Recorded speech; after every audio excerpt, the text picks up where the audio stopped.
Hola, esta semana plagada de denuncias de acoso sexual más la violación por parte de miembros del ejército de una niña en Vera nos trajo algunos jalones de orejas. El mayor ruido estuvo por el lado de las acusaciones al alcalde de Medellín y cómo él salió a manejar el tema. Y aunque he respondido ya a las entrevistas que me han hecho sobre ese tema, pues me parece justo que aquí les cuente cómo fueron los hechos. El sábado pasado, en efecto, recibí varias llamadas desde la alcaldía, primero de un asesor de comunicaciones y luego ya varias veces llamadas del propio alcalde, porque las igualadas lo estaban buscando para que se refiriera a unas acusaciones de acoso que le habían hecho en redes sociales. Él prefirió llamarme a mí y debo decir que en toda su argumentación siempre insistió en que no pretendía que no se publicara nada, sino que no se cometiera una injusticia con él. Yo siempre lo remití a que fuera y le contestara las preguntas que tenía María Ángela en las igualadas, que ellas pues eran quienes tenían que escuchar las explicaciones de propia boca de él y no de parte mía o a través mío.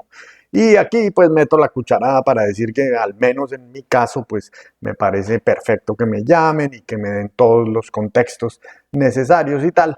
Eso lo encuentro válido y puede ser útil, digamos, en la fase final de edición de un artículo, pero esa idea pues de que llamando al director se sustituye el trabajo que viene haciendo el periodista pues es totalmente equivocado. El periodista pues es quien ha hecho la reportería, quien conoce a fondo realmente el tema, quien tiene preguntas informadas para hacer que debe responder la persona, pero pues creen que llamando al director ya se solucionó todo. Pero además, ya en la última llamada que me hizo tarde en la noche el sábado, el alcalde me dijo que había decidido ya dejar todo el caso en manos de su abogada y que él no se iba a dejar injuriar y a calumniar, y volvió a decir también que no pretendía que no se publicara, sino que no se cometiera una injusticia, pero lanzó una advertencia que a todas luces sobraba, que si dañábamos su buen nombre, pues seríamos sujetos de también de esas acciones de su abogada. Le respondí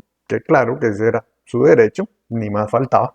Y al día siguiente pues se publicó la columna de María Ángela y Viviana sin cambiarle una sola coma.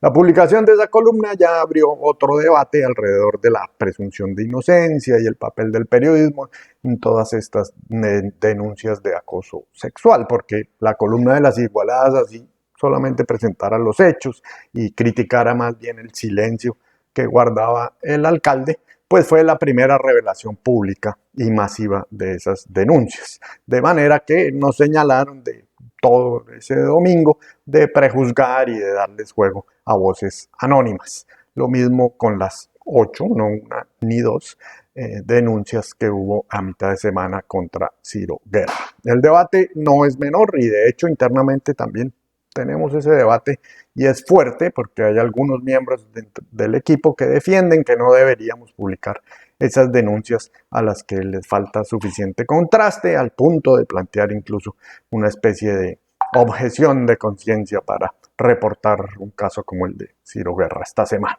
Respeto la objeción, pero no estoy de acuerdo.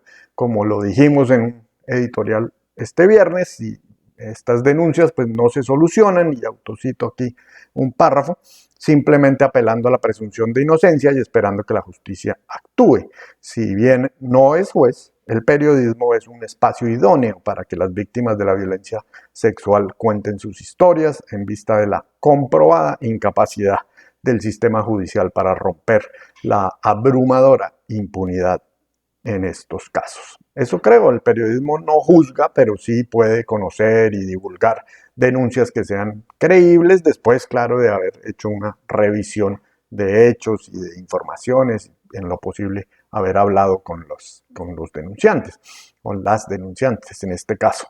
No es tomar cualquier dicho anónimo por ahí de las redes, pero en estos casos pues hay personas detrás de esas denuncias que los periodistas han conocido, con quienes han hablado, con su gente alrededor, y pueden discernir si una denuncia de estas es digna de ser contada o no. Y ahí pues entra el otro debate, porque llamamos presuntos a los violadores de la niña en Vera. Claro, vale decir, antes de que confesaran su delito.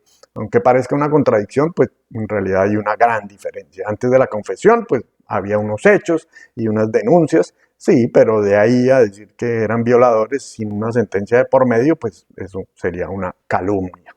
Es como si a los denunciados por acoso de una vez los presentáramos como acosadores o violadores. Sin más, eso no. Denunciar sí, juzgar no. Se alargó mucho hoy esta cosa, pero un par de embarradas para terminar, aunque del mismo tema, en un live que hicieron las Igualadas a mitad de semana, en el caso este de Ciro Guerra, pues María Ángela le fue entregando el Oscar sin más a Ciro Guerra. Ciro Guerra, muy reconocido él, ganador del premio Oscar. El hombre sí estuvo nominado, lo cual no es poco, pero no se ha ganado ningún Oscar. Y la que espero que no haya producido ningún infarto a nadie, la pescó @AndrettiZ, con una tasa de cambio que el jueves pusimos a volar por unos minutos a 40.000 pesos por dólar. Sí, han estado muy volátiles los verdes en estos tiempos de pandemia, pero espero que no vayan a llegar nunca hasta allá. No es más, nos vemos, chao.